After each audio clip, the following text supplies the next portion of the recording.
తిరుమలలో లడ్డూ ప్రసాదంలో అవకతవకలు జరిగాయని, కల్తీ నెయ్యి వాడారని, పశువుల కొవ్వుకు సంబంధించినటువంటి ఆనవాళ్లు దొరికాయని, చేపల నూనెను ఉపయోగించారని ఇలాంటి రిపోర్ట్లు మనం చూడటం జరిగింది.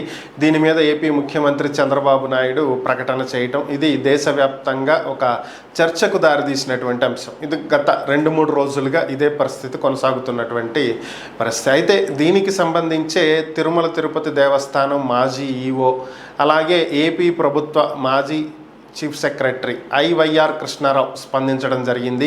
చంద్రబాబు నాయుడు చేసినటువంటి ప్రకటన ఏదైతే ఉందో, తిరుమల లడ్డు తయారీలో అవకతవకలు జరిగాయని, నెయ్యిలో కల్తీ జరిగిందని ఆయన ఏవైతే చేశారో వాటిని నేను నమ్మట్లేదు అని చెప్పి ఆయన ఒక ప్రకటన విడుదల చేయడం జరిగింది. ఇది దేశవ్యాప్తంగా ఉన్నటువంటి భక్తులకే కాకుండా ప్రపంచవ్యాప్తంగా ఉన్నటువంటి వెంకటేశ్వర స్వామి భక్తుల మనోభావాలకు సంబంధించినటువంటి అంశం కాబట్టి దీని మీద సమగ్ర విచారణ జరగాలని, కేవలం రాజకీయ పరమైనటువంటి అంశాలకు తిరుమలను ఉపయోగించుకోకూడదని, నిజంగా ఏవైనా అవకతవకలు జరిగితే దీని మీద సమగ్ర విచారణ జరిపి పూర్తి స్థాయిలో ఒక రిపోర్టు వచ్చిన తర్వాత దీని గురించి మాట్లాడాలని, అంతేగాని ఇలాంటి కేవలం ఒక ఆరోపణలు చేసి వదిలేయటం కరెక్ట్ కాదని, ఒకవేళ నివేదికలన్నీ వచ్చిన తర్వాత అలాంటివేవీ జరగలేదు అని తేలితే భక్తులందరికీ చంద్రబాబు నాయుడు క్షమాపణ చెప్పి ఈ వివాదాన్ని ముగించాలి అని చెప్పి ఆయన కోరటం జరిగింది. దీంతో